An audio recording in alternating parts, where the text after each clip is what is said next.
નમસ્કાર, જય હિન્દ મિત્રો।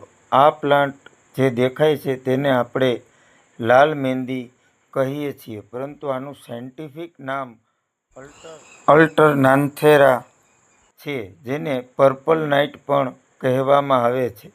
આને આપણે બગીચામાં કોઈ પણ બોર્ડર તરીકે ઉપયોગ કરવો હોય, કોઈ અલગ શેપ દેવો હોય તો પણ આને વાવી શકાય છે। આ કુંડામાં પણ બહુ સારી રીતે વિકાસ પામે છે। આ જેમ વધુ તડકો હોય તેમ તેનો રંગ સુંદર આપે છે। આને વાવવામાં એટલી જ માત્ર કાળજી રાખવી જોઈએ।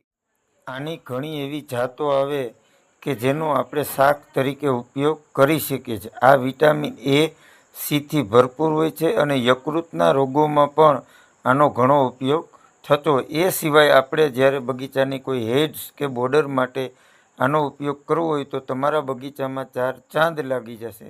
બહુ જ સુંદર